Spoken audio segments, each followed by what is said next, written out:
नमस्कार। आज हम एक बहुत ही गहरे विषय पर बात करने वाले हैं, सृष्टि की उत्पत्ति। जी। हमारे पास वैदिक विज्ञान सृष्टि उत्पत्ति का मूल रहस्य के कुछ अंश हैं और हम देखेंगे कि आधुनिक विज्ञान और वैदिक विज्ञान इस पर क्या कहते हैं। बिल्कुल। और खासकर ज्ञान कैसे प्राप्त किया जाए, इस पर ही एक बुनियादी फर्क नजर आता है। हाँ, जैसे आज का विज्ञान पूरी तरह से प्रयोगों पर, तकनीक पर निर्भर है, जी बिल्कुल। जबकि वैदिक विज्ञान, जैसा स्रोत में बताया गया है, वो प्रयोग के साथ साथ तर्क और ऊहा, यानी एक तरह की गहरी इंट्यूशन या परिकल्पना, उसको भी महत्व देता है। और ये ऊहा शायद उस चीज की ओर इशारा करती है जिसे हम सीधे देख या माप नहीं सकते। हाँ, एक परम अव्यक्त मूल पदार्थ की बात होती है। और यहीं पर यह बात दिलचस्प हो जाती है कि हमारी जो तकनीक है उसकी अपनी सीमाएं हैं। सही कहा। स्रोत इसी बात पर जोर देते हैं कि तकनीक पर इतना ज्यादा निर्भर होना शायद हमें पूरी तस्वीर देखने ही न दे। हाँ, जैसे वो उदाहरण दिया है स्रोत में कि अगर तराजू सिर्फ 10 किलो तौल सकता है, तो क्या हम मान लें कि दुनिया में 10 किलो से भारी कुछ है ही नहीं? ये तो अजीब बात होगी। बिल्कुल, ये तो मतलब लॉजिकल नहीं लगता। या वो जंगल वाला उदाहरण भी बड़ा अच्छा है। हाँ, कि कोई शहर का आदमी जंगल में खो जाए और एक अनुभवी वनवासी उसे रास्ता बताए, पर वो आदमी शक करे क्योंकि वनवासी के पास जीपीएस नहीं है। हाँ। तो सवाल यही उठता है कि क्या हमारे जो वैज्ञानिक उपकरण हैं वो हमें सब कुछ दिखा पा रहे हैं या सिर्फ एक हिस्सा? और इसीलिए स्रोत कहते हैं कि तर्क और ऊहा भी जरूरी हैं, सिर्फ प्रयोग काफी नहीं। अच्छा। देखिए, वैज्ञानिक भी तो थॉट एक्सपेरिमेंट करते हैं ना, है ना? हाँ। मतलब मन में ही प्रयोग करना। हाँ, जैसे स्ट्रिंग थ्योरी वगैरह में। बिल्कुल, जहां सीधे प्रयोग मुमकिन नहीं। स्रोत इसे हमारी आज की तकनीक से जोड़ते हैं।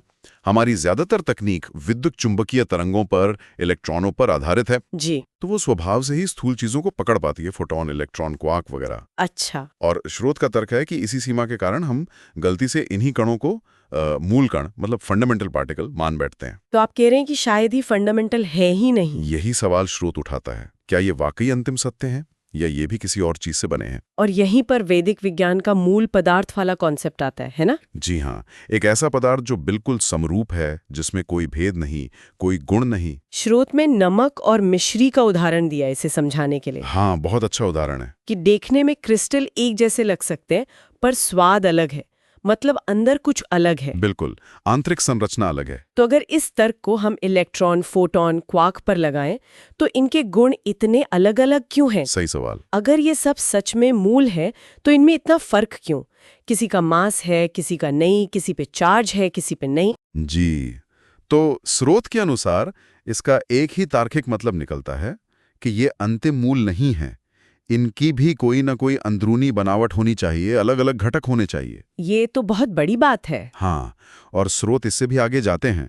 वो सृष्टि बनने से पहले की अवस्था बताते हैं, उस मूल पदार्थ की। अच्छा। वो कैसी थी? उसे प्रकृति या अव्यक्त प्रकृति कहा गया है। मनुस्मृति और ऋग्वेद के नसदीय सूक्त का जिक्र है। तमासे तमसा गूढ़म अग्रे वाला। हाँ, वही, मतलब गहरा अंधकार, अनंत अंधकार। और वो अवस्था कैसी थी? अनंत ठंडक, जीरो मास, जीरो डेंसिटी, कोई एनर्जी नहीं, बिल्कुल निष्क्रिय। कोई एनर्जी नहीं, ये कैसे हो सकता है? यही तो बात है। स्रोत कहते हैं कि ये अवस्था आज के विज्ञान की समझ से बिल्कुल परे है। ये न कण है, न तरंग, न कोई बल, न डार्क मैटर, न डार्क एनर्जी, कुछ भी नहीं जो हम जानते हैं। अव्यक्त प्रकृति। जी, एक ऐसी स्थिति जहां शायद फिजिक्स के नियम लागू ही नहीं होते। ऊर्जा संरक्षण का नियम भी शायद सृष्टि के बाद बना हो, ये उस मूल अवस्था पर लागू ही ना होता हो। बाप रे, ये तो पूरी वैज्ञानिक समझ को हिला देने वाली बात है। बिल्कुल। तो मतलब एक तरफ हमारी तकनीक की सीमाएं हैं जो सिर्फ स्थूल चीजें देख पाती हैं, हाँ, और दूसरी तरफ ये संभावना कि एक बहुत गहरी सच्चाई है जिसे हमारे उपकरण पकड़ ही नहीं सकते। जी। और ये कण जिन्हें हम मूल समझ रहे हैं, वो शायद मूल है ही नहीं। स्रोत तो यही इशारा कर रहे हैं बार बार। तो फिर इसका क्या मतलब निकालें हम? क्या हमारी समझ वाकई अधूरी है? और यहीं पर हम श्रोताओं के लिए एक सवाल छोड़ सकते हैं जो स्रोत हमें सोचने पर मजबूर करता है। क्या?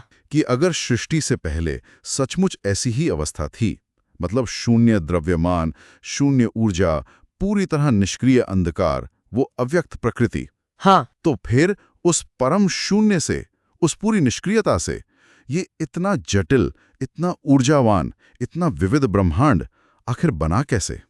वो पहली हलचल, वो पहली ऊर्जा कहाँ से आई? स्रोत शायद इसकी प्रक्रिया का संकेत देते हैं, पर जवाब पूरी तरह नहीं। ये सवाल हमें सोचना है कि उस शून्य से ये सब कुछ कैसे पैदा हुआ होगा।